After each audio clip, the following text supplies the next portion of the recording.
The Thanksgiving table was set for 12, but the real gathering was happening in Grandma's study. My sister Vanessa stood at the head of the antique desk, holding what she claimed was the official will. According to family tradition and this document, Vanessa declared, her voice carrying that edge of superiority I'd heard my entire life, everything goes to the firstborn daughter. The estate, the house, the investment accounts. All of it. Madison gets nothing. Mom nodded from her seat by the window, dabbing her eyes with a handkerchief. It's what Mother would have wanted. Vanessa has always been the responsible one. My Aunt Carol shifted uncomfortably. Shouldn't we wait for the actual lawyer too? I am a lawyer, Vanessa snapped. She was corporate counsel at a mid-sized firm in Boston, and she never let anyone forget it. I know how to read a will. It's very clear. As the eldest daughter, I inherit the primary estate. There's a small provision for Madison, maybe $50,000 or so, but the $3.2 million estate is mine. I sat quietly at the edge of the room, my hands folded in my lap. I'd driven 6 hours from D.C. for this Thanksgiving, knowing this moment was coming. I'd prepared for it for 5 years. Well, Vanessa turned to me, her expression a mix of triumph and pity. Aren't you going to argue? Make a scene? Cry about how unfair it is? I smiled and reached into my bag. Actually, I brought something to share first. I slid a navy blue folder across the desk. It landed with a soft thud directly in front of Vanessa. What's this? She asked, not touching it. Open it, I said calmly. Before she could, the study door opened. A man in his 60s entered, carrying a leather briefcase. He had silver hair and wore an impeccable charcoal suit. I apologize for being late, he said. Holiday traffic was worse than expected. I'm Robert Hastings, the estate attorney who prepared Eleanor Morrison's actual trust documents. Vanessa's confident expression flickered. I have the will right here. That will, Robert said, setting his briefcase down and opening it with practiced precision, was superseded by irrevocable trust transfers executed in February 2019. Which, if I'm not mistaken, is exactly what Ms. Morrison has in that folder she just gave you. Vanessa opened the folder. Her hands started shaking. These are dated. She looked up at me, her face going completely white. February 2019. 2 weeks before Grandma's stroke, I confirmed. Mom stood up. What are you talking about? What transfers? Robert Hastings pulled out his own set of documents. Mrs. Morrison, your mother executed a series of irrevocable trust transfers that moved virtually all assets out of her estate and directly into your younger daughter's name. The house, the investment portfolio, the rental property in Vermont. All of it. That's impossible, Vanessa whispered. It's public record, I said quietly. Filed with the county, registered with the IRS, completely legal and binding. Grandma transferred everything to me 5 years ago. There is no estate to inherit, Vanessa. Because it's already mine. The room fell absolutely silent. Vanessa's face went from white to red. You manipulated her. You convinced a dying woman to. Your grandmother was in perfect health when these documents were executed, Robert interrupted firmly. She was evaluated by 2 independent physicians who certified her mental competency specifically for this purpose. She knew exactly what she was doing. Why? Mom's voice cracked. Why would Mother do this? I looked at Robert. He nodded, giving me permission. Because, I said, Grandma knew exactly who Vanessa really was. And she wanted to protect what she'd built from being destroyed. Growing up, Vanessa was perfect. 5 years older than me, she was everything my family valued. Confident, assertive, academically brilliant, socially successful. She was student body president, varsity volleyball captain, valedictorian. She went to Columbia for undergrad, then Harvard Law. I was the quiet one. The bookish younger sister who preferred reading to parties, who studied environmental science instead of something practical, who chose a job with the National Park Service over corporate careers. Madison is just different, Mom would explain to relatives, her tone suggesting this was a character flaw. But Grandma Eleanor saw something else. Starting when I was 15, Grandma began inviting me to her house every Sunday afternoon. We'd have tea on her back porch overlooking Lake Champlain and talk about everything. Books, nature, life, money. Your sister thinks money is about status, Grandma told me once. She wants to show it off, use it to prove she's successful. But real wealth is about security and freedom. It's about building something that lasts. Grandma had built that lasting wealth herself. Widowed young, she'd taken her husband's $50,000 life insurance payout in 1972 and invested it in real estate. Over 40 years, she'd built a portfolio worth over $3 million. The family house in Burlington, Vermont, now worth $800,000, a commercial rental property, $600,000, and a carefully managed investment portfolio, $1.8 million. "I'm leaving everything in a trust," she told me when I was 17. "Your mother will have access to income from it, but the principal will be preserved for you girls." I assumed you girls meant Vanessa would get the majority. She was the eldest, the successful one, the golden child. But during my college years something changed. Vanessa graduated law school in 2014 and immediately started making serious money. $120,000 starting salary, climbing to $180,000 within 3 years. She bought a luxury condo in Boston, drove a BMW, wore designer clothes. And she started treating Grandma like a bank. "I need $20,000 for furniture," she'd say. "Just a loan, Grandma. I'll pay you back." He never did. My condo fees went up. "Can you cover the difference for a few months?" Months became years. "I'm investing in a colleague's startup. I need $50,000. "This is a sure thing, Grandma." The startup failed within 6 months. By 2018, Grandma confided in me that Vanessa had borrowed over $140,000 and never repaid a cent. "She makes more than I ever did," Grandma said, frustrated, "but she spends like money has no meaning." I was 23, working for the National Park Service in Washington, D.C., making $48,000 a year. I lived modestly, sent Grandma cards, called her weekly, visited monthly when I could. "You remind me of myself at your age," Grandma told me during one visit. "You understand that security matters more than status." Then came the conversation that changed everything. It was February 2019. Grandma was 78, healthy, sharp as ever. She called me and asked me to come to Vermont. "It's important," she said. I took 2 days off work and drove up. In her kitchen she laid out her plan. "I'm transferring everything to you," she said simply. "The house, the rental property, the investment accounts. All of it. Through irrevocable trusts. You'll be the sole beneficiary." I stared at her, speechless. "Vanessa has shown me who she is," Grandma continued. "She's brilliant and successful, but she has no financial discipline. She'd burn through this estate in 5 years. Sell the house, cash out the investments, spend it all on maintaining an image." "But I'm the younger daughter," I protested. "The family will. The family will adjust," she said firmly. "This is my money, Madison. I built it. I get to decide what happens to it. And I'm deciding it goes to someone who will protect it, not squander it." "What about Mom?" "Your mother will be fine.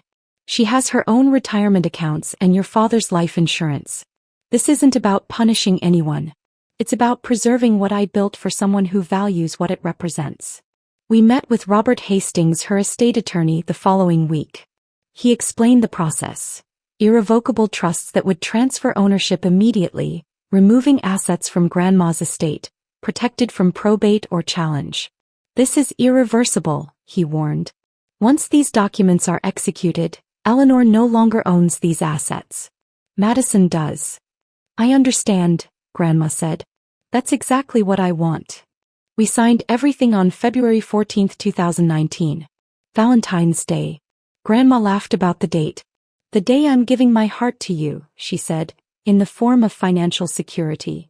2 weeks later, Grandma had a stroke. It was mild, she recovered fully within 3 months, but it was a warning. Her health was fragile. "Thank God we did the transfers when we did," Robert told me privately. "If we'd waited, any transfers after the stroke could have been challenged as made under diminished capacity." For the next 5 years I kept the secret. Grandma was clear, "Don't tell them yet. Let's see how things develop." I watched from a distance as Vanessa's spending escalated. An $80,000 engagement ring for herself when she got engaged in 2020. A $40,000 wedding when she married in 2021. Tesla. Designer handbags. A second condo in Cape Cod as a vacation property. All while making $200,000 plus annually. And all while continuing to ask Grandma for money. Just $10,000 to cover wedding costs. Can you help with the Cape Cod down payment? My student loans are crushing me. Can you pay them off? Grandma, whose assets were now legally mine, stopped giving Vanessa money after the transfers. I can't afford it anymore, she'd say, which was technically true. She no longer owned the assets to access. Vanessa would complain to Mom. Grandma's gotten so stingy. She has millions and won't help her own granddaughter. I said nothing. Just watched. Documented. Waited. Meanwhile, I lived my quiet life. My Park Service salary grew to $67,000 by 2024. I maintained the Vermont rental property remotely, collecting $3,200 monthly in rent. The investment portfolio, managed conservatively, grew from $1.8 million to $2.4 million. The total estate value, approximately $3.8 million by November 2024. And nobody in my family knew it was mine. Grandma passed away in October 2024, peacefully in her sleep at 83. At the funeral, Vanessa played the grieving granddaughter beautifully, talking about Grandma's legacy and preserving her wishes. 2 weeks later, she called a family meeting for Thanksgiving. We need to discuss the estate distribution, she said in the family group chat. As the eldest, I've reviewed the documents and I think everyone should understand how this works. I smiled when I read that message. She had no idea what was coming. For 5 years, I managed an estate that nobody knew I owned. The rental property in Burlington was a commercial building with 3 units. I kept it maintained, raised rents appropriately with market rates, handled tenant issues professionally. The monthly income grew from $2,800 to $3,200. The investment portfolio I managed conservatively. I diversified it, rebalanced quarterly, avoided risky plays. Steady growth, 7 to 8% annually. From $1.8 million to $2.4 million. The family house needed work. New roof in 2020, $22,000. HVAC system in 2022, $15,000. Updated electrical, $18,000. I paid for everything out of the estate accounts, which were legally mine to manage. Grandma lived in the house until she died rent-free, exactly as we'd planned. You're taking such good care of everything, she'd tell me during our weekly calls. It's my responsibility now, I'd say. To my family, I was still just Madison. Park Service employee, making decent but unremarkable money, living in a small apartment in Alexandria, Virginia, driving a sensible Honda Civic. They had no idea I was a millionaire. That I owned prime real estate. That I managed a portfolio larger than most people would ever see. Vanessa, meanwhile, lived her flashy life. Instagram posts from expensive restaurants. Vacation photos from Tuscany, Bali, the Maldives. Designer everything. Living my best life, her posts would say. On borrowed money, I thought. Because I knew her salary. $210,000 by 2024. Good money. But not buy 2 condos, drive a Tesla, vacation internationally 3 times a year money. He was in debt. Serious debt. I could tell from the few things she let slip during family calls. Credit cards are insane right now. My financial advisor says I'm over-leveraged. I need to cut back. But she never did. And now she thought she was inheriting $3.2 million. I consulted with Robert Hastings regularly. Everything is airtight, he assured me. The trusts are irrevocable, properly executed, filed correctly. There's no legal challenge Vanessa could mount. What about moral challenges? I asked. The family will say I manipulated Grandma. Let them say it, Robert replied. I have 2 independent physician evaluations certifying your grandmother's mental competency. I have detailed notes from our meetings showing she initiated this plan. I have documentation that she'd been financially supporting Vanessa for years and deliberately chose to stop. This was her decision, Madison. Fully informed, completely voluntary. I also hired a financial investigator, quietly, discreetly, to document Vanessa's spending. Not to use against her maliciously but to understand the full picture. The report was damning. Vanessa had $280,000 in credit card debt. Her student loans, which she claimed to be paying off, were actually in forbearance. She was leveraged on both condos. Mortgages totaling $950,000 against properties worth maybe $1.1 million. She was financially drowning despite her huge salary. And she was counting on Grandma's estate to save her. When you inherit, her husband Derek had told me once at a family dinner, you should really invest it wisely. Maybe we can give you some advice. The presumption was stunning. I just smiled and changed the subject. My closest friend Sarah knew the truth. How do you stand it? She asked after one particularly brutal family gathering where Vanessa held court about real estate investment strategies. Because I'm not hiding, I told her. I'm just not advertising. There's a difference. When the time is right, they'll know. Until then, I'm protecting what Grandma built. That time came on Thanksgiving 2024. The family gathered at Mom's house in Connecticut for Thanksgiving. Vanessa and Derek flew in from Boston. My Aunt Carol drove up from Philadelphia with her husband Tom. Uncle Richard came from New York. Dinner was tense. Everyone knew we'd be discussing the estate afterward. Over dessert, Vanessa cleared her throat. I think we should address the elephant in the room. Grandma's will. Vanessa, Mom said uncomfortably, maybe this isn't the time. It's exactly the time, Vanessa interrupted. I'm a lawyer. I've reviewed the documents. I know everyone is curious and probably worried. So let me clarify how this works. She pulled out a folder. Not the real estate documents I'd later learn, but her own summary.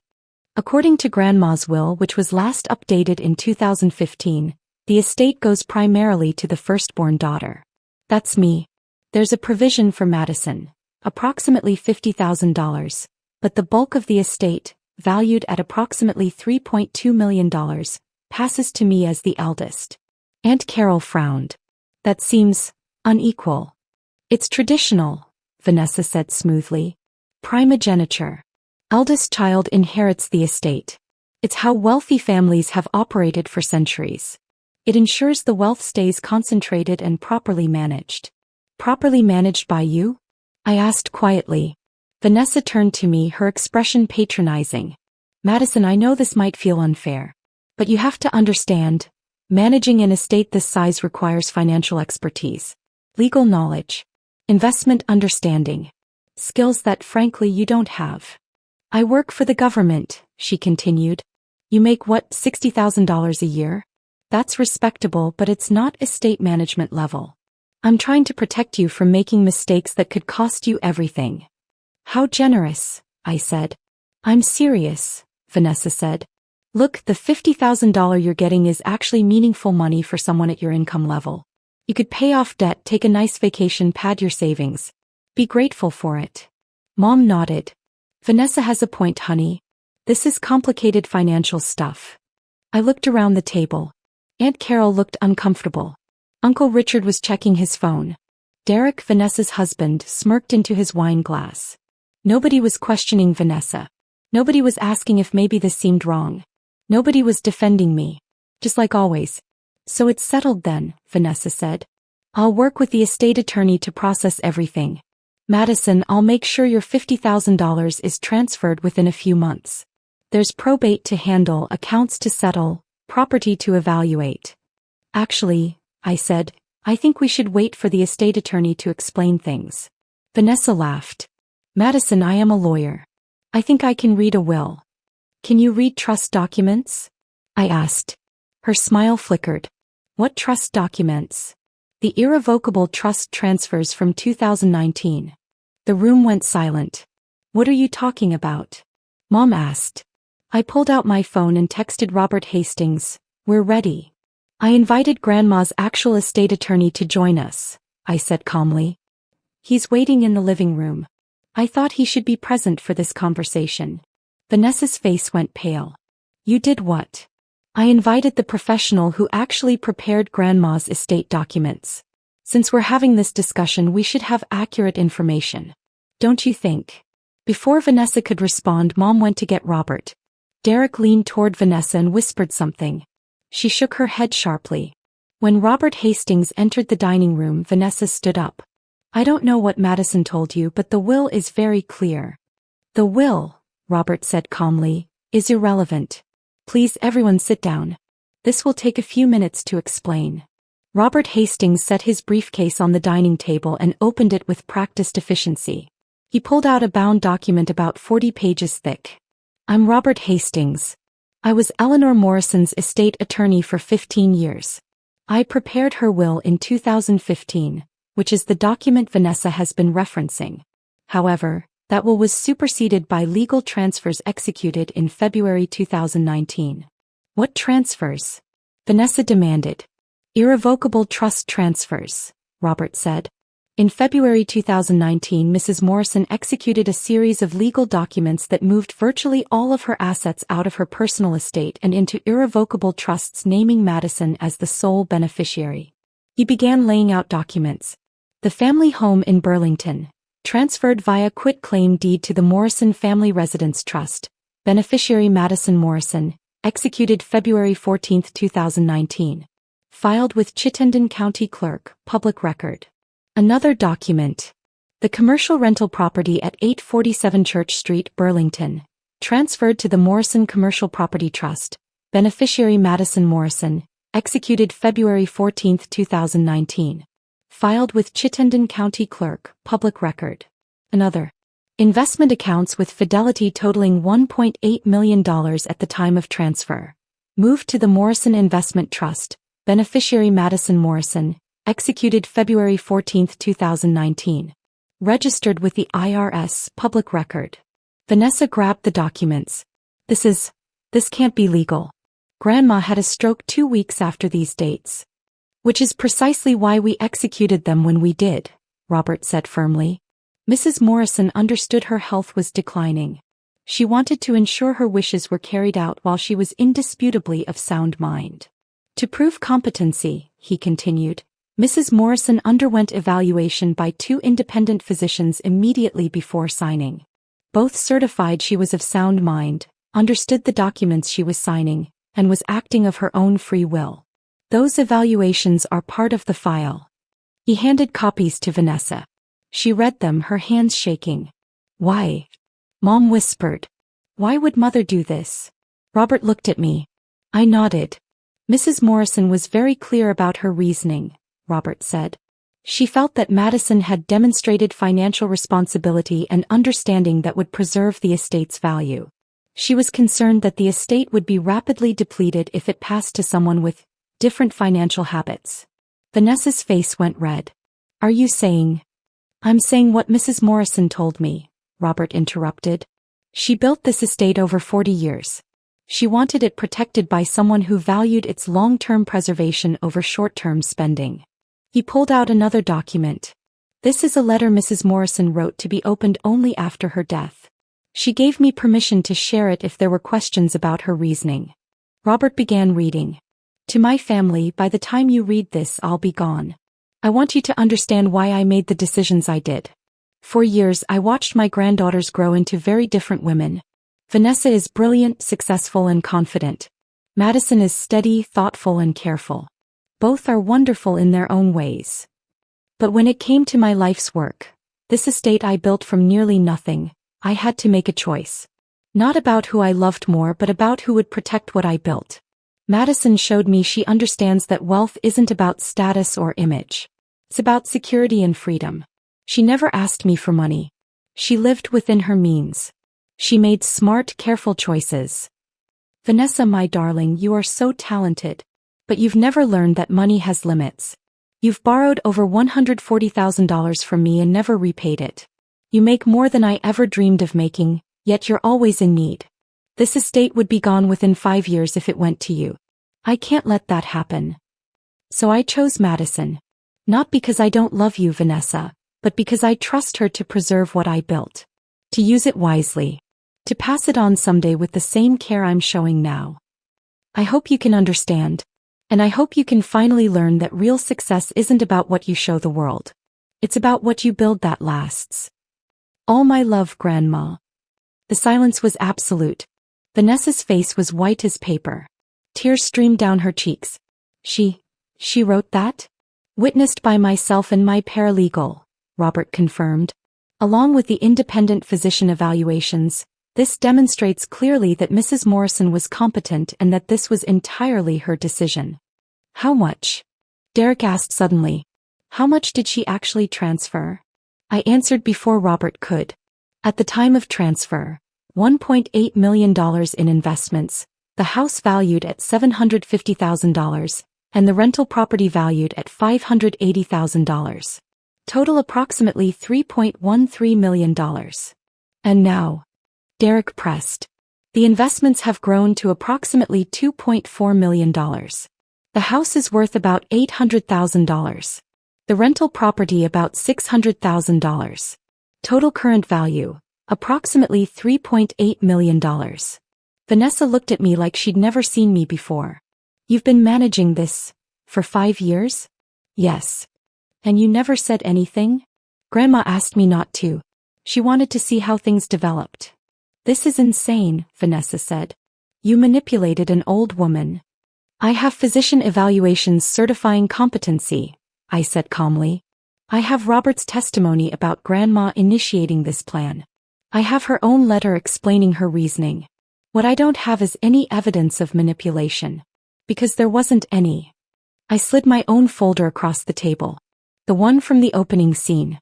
What I do have, I continued, is documentation of every request you made to Grandma for money over 10 years. Every loan you never repaid. Every time you spent beyond your means and expected her to cover the difference. $143,600 total. None of it repaid. Vanessa opened the folder. Inside were copies of checks, bank transfers, emails, text messages. Grandma kept records, I said. Every penny you asked for. Every promise to pay her back. Every broken commitment.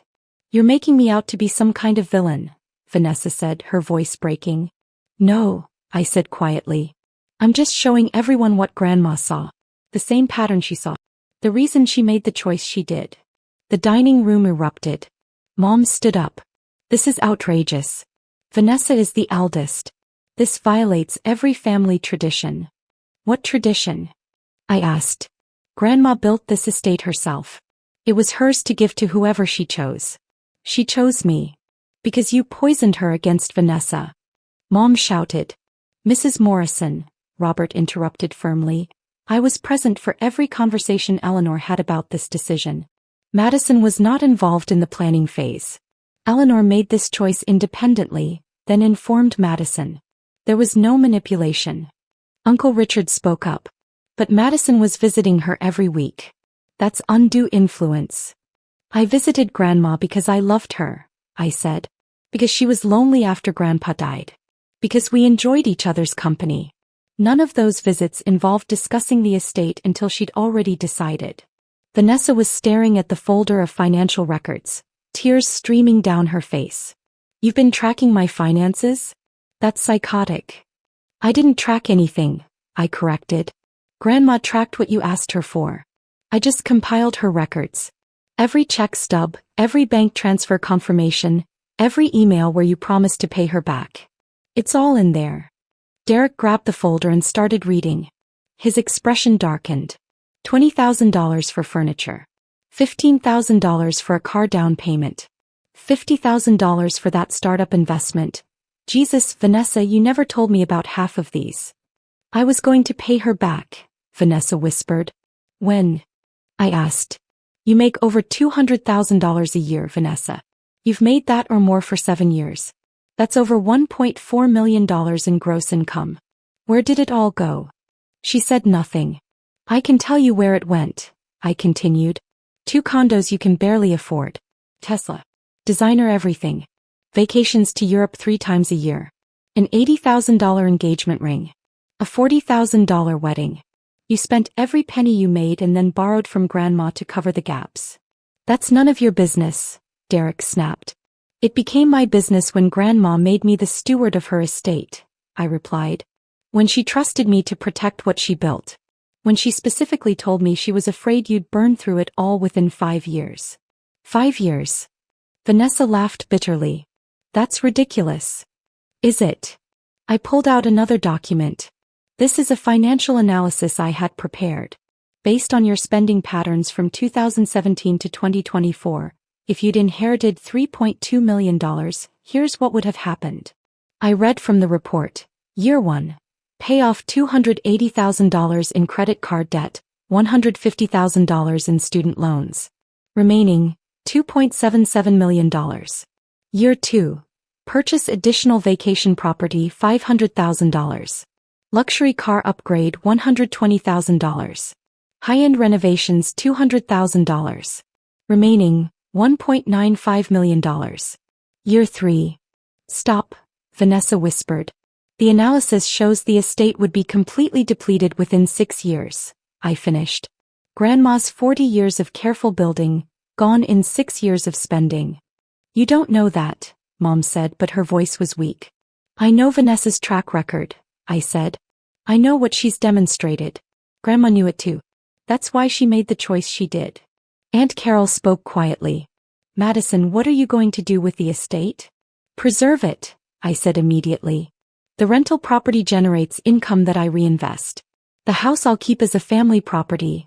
Anyone can visit, use it for vacations, gatherings. The investments I'll grow conservatively. Eventually I'll probably set up trusts for future generations. Build something that lasts. While I get nothing? Vanessa demanded. You get what Grandma specified in her will, Robert said. There is a provision, $50,000 from her remaining personal accounts. That money passes to you. $50,000, Vanessa repeated. Out of almost $4 million. That's what she chose, I said. I'm sorry it hurts, but it was her choice to make. Vanessa stood up abruptly. This isn't over. I'm going to challenge this. Undue influence, diminished capacity, fraud. You can try, Robert said calmly. But I should warn you, I have extensive documentation. 2 independent physician evaluations. Detailed notes from our planning meetings. Your grandmother's personal letters explaining her reasoning. Public property records showing the transfers were properly filed. And I have Madison's financial records showing she's managed the estate responsibly for 5 years. What you don't have, he continued, is any evidence of wrongdoing. What you have is hurt feelings and disappointed expectations. Those aren't grounds for legal challenge. I'm still filing, Vanessa said. Then you should know something else, I said quietly. If you challenge this estate and lose, which you will, I'll countersue for legal fees. Which, given the estate's value, could easily run $50,000 to $100,000. You'd be spending your entire inheritance on lawyers, just to prove that Grandma made her own choice. Vanessa stared at me. You've really thought this through. For 5 years, I confirmed. Grandma prepared me for this. Told me you'd fight. Told me to stand firm. So I will. Derek stood up. We're leaving. Derek, Vanessa started. Now, he said. This is humiliating. And honestly, I need to understand why you never told me about $140,000 in loans from your grandmother. They left without another word. Mom was crying. How could you be so cruel to your own sister?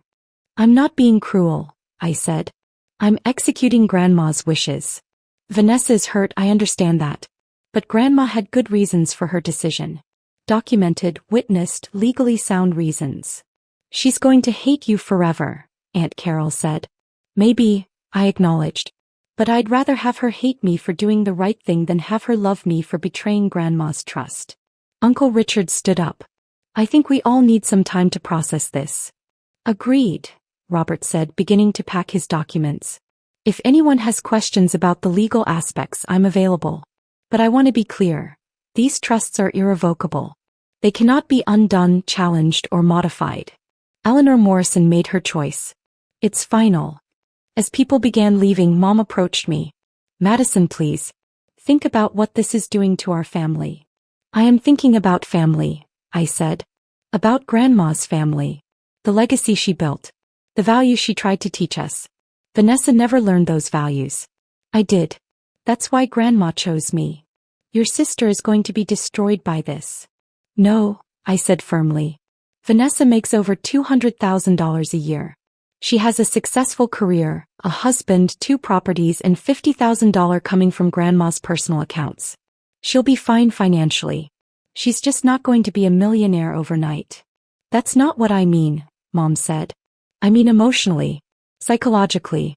This is telling her that her own grandmother didn't trust her. Her own grandmother didn't trust her, I said. And Vanessa earned that distrust by borrowing $140,000 and never repaying it. By spending recklessly despite a huge income. By treating grandma like an ATM. Those were Vanessa's choices, Mom. The consequences are hers to bear. Mom left without another word. The following week was chaos. Vanessa hired a lawyer. 3 days after Thanksgiving, I received a formal letter. Notice of intent to contest estate distribution. I forwarded it to Robert Hastings. He called me an hour later. This is exactly what I expected, Robert said. Her attorney is claiming undue influence and questioning the competency evaluations. It's standard challenge language. It won't go anywhere. How long will this take? 6 months to a year. But Madison, I want to be very clear. You're going to win. The evidence is overwhelming. I'm more concerned about the emotional toll this is taking. He was right to be concerned. Mom stopped speaking to me entirely. Radio silence. My calls went to voicemail. My texts were ignored. Uncle Richard sent me a long email about family unity, and being the bigger person, and considering reconciliation. I replied with 2 sentences, Grandma made her choice for good reasons. I'm honoring her wishes. Aunt Carol tried to mediate. Maybe you could give Vanessa some of the money? Not all of it, but enough to help her feel valued. Grandma already gave Vanessa $140,000, I replied. Vanessa chose to treat it as free money instead of loans. She made her choices. This is the consequence. The legal challenge moved forward. Vanessa's attorney filed paperwork, requested documents, tried to depose me. Robert handled everything. Just forward everything to me, he said. Don't engage directly. Let the legal system work. In January, Vanessa's attorney requested the physician competency evaluations. Robert provided them. Both doctors had documented extensive evaluations of Grandma's mental state, memory, understanding, and decision-making capacity. Patient demonstrates full mental competency, one evaluation read. Understands the nature and consequences of the legal documents being prepared. Shows no signs of confusion, coercion, or diminished capacity. Decision-making appears entirely voluntary and well-reasoned.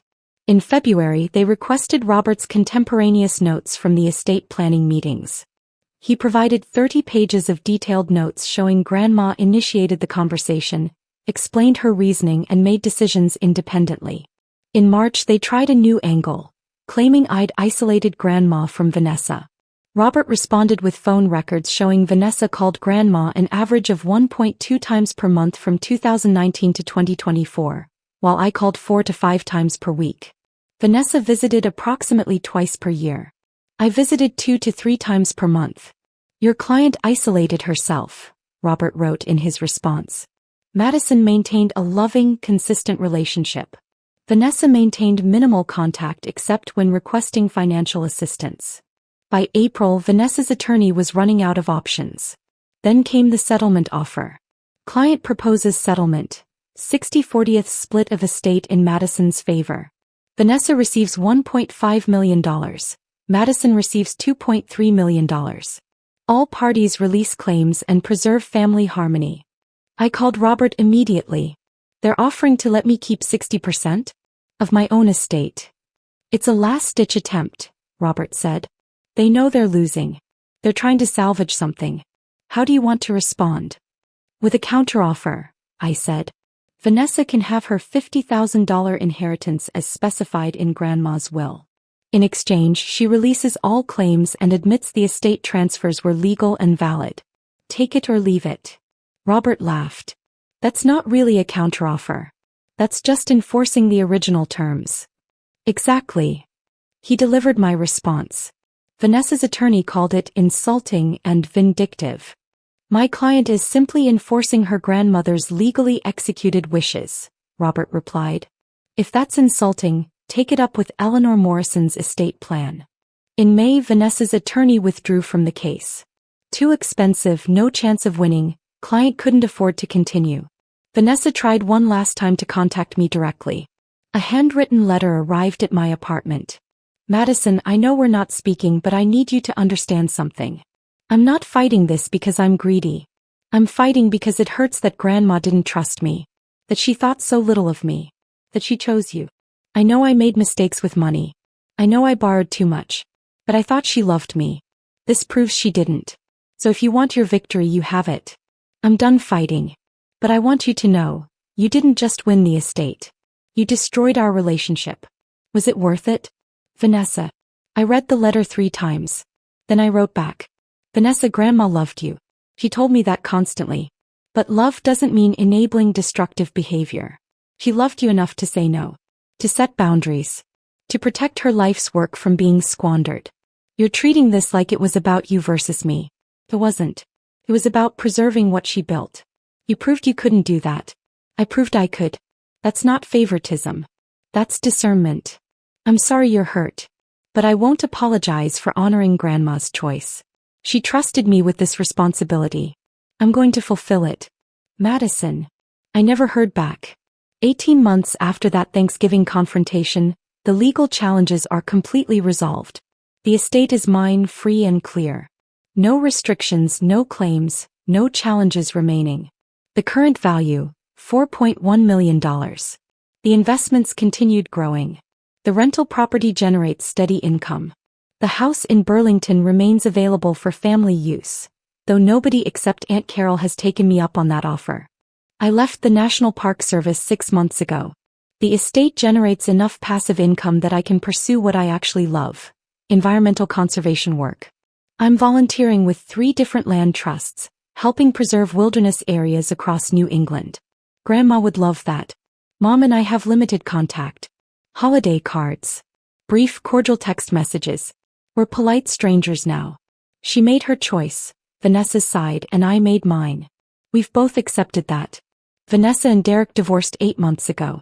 She called it growing apart. I heard from Aunt Carol that Derek couldn't handle Vanessa's spending and the financial stress. The 2 condos were sold at a loss. The Tesla was repossessed. Vanessa moved to a smaller apartment. She's still making good money at her law firm. She'll be fine financially. But the lifestyle she built on debt and expectations of inheritance? That's gone. I don't take pleasure in her struggles. But I don't feel guilty either. These are consequences she created. Last month I established the Eleanor Morrison Environmental Trust. $500,000 from the estate, invested to generate annual grants for wilderness conservation. It's my way of honoring Grandma's legacy beyond just preserving wealth. She'd be so proud of you, Robert Hastings told me when I signed the trust documents. I hope so. My friend Sarah asked me recently if I regret how things went down. Do you wish you'd handled it differently? Maybe told Vanessa privately before that Thanksgiving confrontation? I thought about it. No, I said finally. Vanessa needed to see that her assumptions were wrong. That her entitlement wasn't reality. A private conversation would have just led to the same fight, but without witnesses. At least this way everyone saw the documentation. The evidence. The truth. And the family destruction? Sarah pressed. The family destroyed itself, I said. By always choosing Vanessa. By always assuming I was less than. By never questioning their own biases. I didn't destroy anything. I just refused to participate in the fiction anymore. I still have Grandma's letter. The one Robert read at that Thanksgiving meeting. I keep it in a frame on my desk. Some days I read it and feel proud. Grandma trusted me with her life's work. She saw something in me that others missed. Other days I read it and feel the weight of responsibility. This estate represents 40 years of her work. Her choices. Her sacrifice. I can't squander it. I won't. Last week I received an unexpected email from Vanessa. Madison, I've been in therapy for 6 months. Working through a lot. My therapist suggested I reach out. Not to fight or argue but to acknowledge something. You were right. I wasn't ready for that inheritance. I would have spent it. All of it. Probably within 5 years, just like your analysis said. Grandma knew that. She tried to teach me but I wouldn't listen. I thought money was about status and proving I was successful. I was wrong. I'm trying to change now. Trying to actually build something that lasts. It's hard.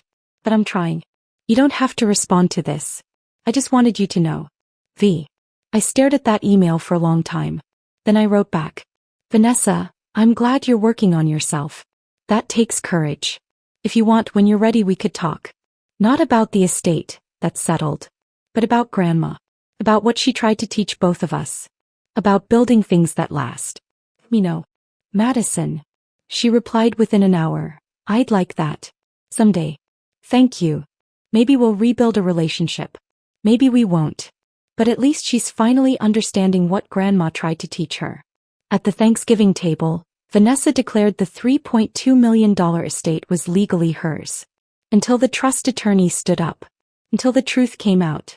Until everyone saw that Grandma's choice was deliberate, documented, and final. I didn't steal Vanessa's inheritance.